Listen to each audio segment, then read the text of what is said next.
कभी सोचा है कि फाइनेंशियल एक्सपर्ट्स जो ये बड़ी बड़ी कंपनियां चलाते हैं वो इतने बड़े बड़े फैसले आखिर लेते कैसे हैं? कमाल की बात यह है कि ये सब कुछ एक बहुत ही सिंपल सवाल से शुरू होता है। और यही वो सवाल है जो हमें उस कोड को समझने में मदद करेगा जिससे पैसे की ये पूरी दुनिया चलती है। तो चलिए आज इसी कोड को मिलकर क्रैक करते हैं। जरा एक पल के लिए सोचिए, अगर ये दो ऑप्शन सामने रखे जाएं तो कोई क्या चुनेगा?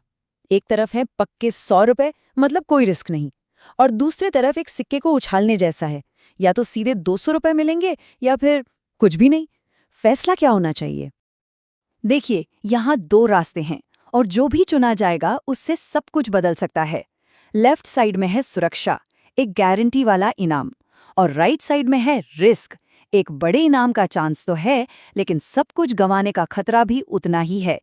सच कहूं तो फाइनेंस की पूरी दुनिया इन्हीं दो चीजों के बीच के तनाव पर टिकी है, पक्की चीज और रिस्क। ये सिर्फ कोई दिमागी कसरत नहीं है, बिल्कुल यही लॉजिक है जो दुनिया के सबसे बड़े फाइनेंशियल बाजारों को चलाता है। हर ट्रेडिंग फ्लोर पर, हर इन्वेस्टमेंट बैंक के अंदर लोग हर रोज, हर मिनट इसी तरह के सवालों से जूझ रहे होते हैं। बस फर्क इतना है कि उनके अमाउंट के आगे जीरो थोड़े ज्यादा होते हैं। जब कोई अपनी रिटायरमेंट के लिए बचत करता है या कोई स्टूडेंट पढ़ाई के लिए लोन लेता है, तो असल में वो यही तो कर रहा होता है। आज के एक पक्के फैसले की तुलना कल के एक अनिश्चित भविष्य से करना, ये छोटा सा सवाल है, लेकिन ये हर जगह है। तो एक अकेले इंसान के तौर पर कोई कैसे फैसला लेता है, ये तो एक बात हुई, लेकिन तब क्या होता है जब लाखों लोग एक ही समय पर एक जैसे फैसले ले रहे हों? बस यहीं से हम बाजार की दुनिया में कदम रखते हैं। सोचिए कि आप किसी सब्जी मंडी में हैं। कुछ लोग अच्छे टमाटर बेचना चाहते हैं और कुछ लोग वही अच्छे टमाटर खरीदना चाहते हैं। फाइनेंशियल बाजार भी दोस्तों बिल्कुल ऐसा ही होता है। फर्क बस इतना है कि वहां टमाटर की जगह कंपनियों के शेयर खरीदे बेचे जाते हैं, लेकिन सिद्धांत वही है। खरीदने वाले और बेचने वाले एक सही कीमत पर राजी होने की कोशिश कर रहे हैं। और जब लाखों लोग एक साथ कुछ खरीदते और बेचते हैं, तो उनके फैसलों की जो एक कलेक्टिव पावर बनती है, वही तय करती है कि किसी शेयर की कीमत ऊपर जाएगी या नीचे।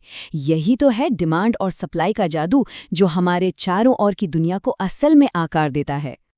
तो सवाल ये है कि इतने सारे उलझे हुए विकल्पों में से आखिर कोई चुने कैसे? जब सामने इतने सारे रास्ते हों, तो सही रास्ते का पता कैसे लगाया जाए? यहीं पर क्वांटिटेटिव फाइनेंस हमारी मदद के लिए अपने कुछ सीक्रेट हथियार निकालता है। हमारा पहला टूल है यूटिलिटी।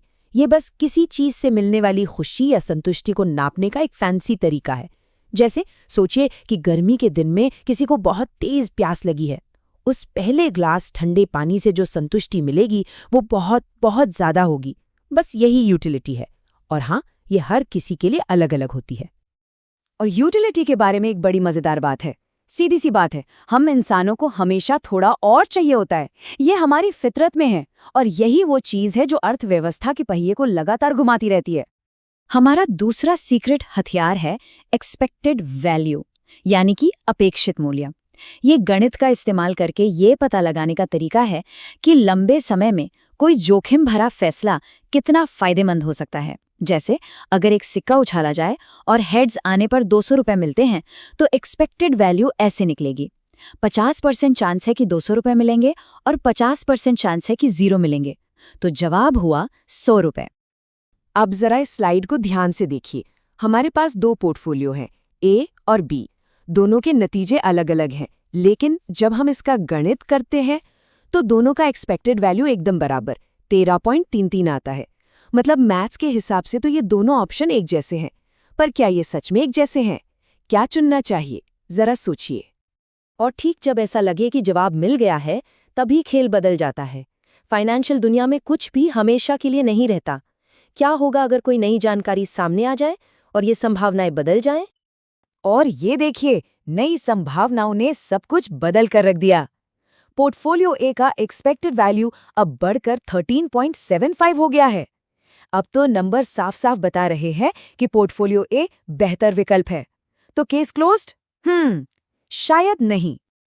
आखिरकार हम इंसान सिर्फ चलते फिरते कैलकुलेटर तो है नहीं, है ना? हमारे फैसलों में सिर्फ दिमाग नहीं, हमारा दिल, हमारी गट फीलिंग, ये सब भी एक बहुत बड़ी भूमिका निभाते हैं। और यहीं पर कहानी और भी दिलचस्प हो जाती है।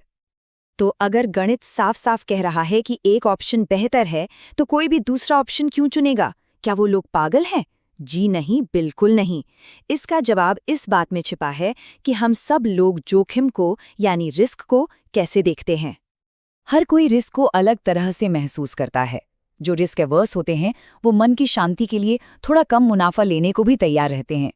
जो रिस्क न्यूट्रल हैं वो सिर्फ नंबर देखते हैं, इमोशंस को बीच में नहीं लाते। और फिर आते हैं रिस्क सीकिंग लोग, जो एड्रेनलिन के लिए जीते हैं। वो बड़े इनाम के लिए बड़ा दांव लगाने से बिल्कुल नहीं डरते। तो अब हमारे पास पहेली के सारे टुकड़े मौजूद हैं। चलिए इन सबको एक साथ जोड़ते हैं और उस कोड को समझते हैं जिसका इस्तेमाल फाइनेंशियल दुनिया में हर छोटे बड़े फैसले के लिए किया जाता है। ये एक सिंपल 4 स्टेप का कोड है। पहचानो, गणना करो, महसूस करो और फिर फैसला लो। पहले अपने सारे ऑप्शंस को समझो, फिर मैथ्स का इस्तेमाल करो। उसके बाद अपने दिल की सुनो कि वो नतीजा असल में किसी के लिए कितना मायने रखता है। और आखिर में अपनी रिस्क लेने की क्षमता के आधार पर अंतिम फैसला लो। और ये सिर्फ किताबी बातें नहीं है, ये वही कोड है जो वॉल स्ट्रीट पर हर दिन खरबों डॉलर के फैसलों को चलाता है। हर बड़ा इन्वेस्टमेंट, हर नया फाइनेंशियल प्रोडक्ट, सब कुछ इसी बेसिक लॉजिक पर बनाया गया है। तो हम घूम फिर कर वहीं वापस आ गए हैं जहां से हमने शुरू किया था। 100 रुपए की गारंटी या 200 रुपए का 50-50 चांस। अब जब ये सारा राज पता चल गया है, तो क्या सोच में कोई बदलाव आया? अब क्या चुनना चाहेंगे?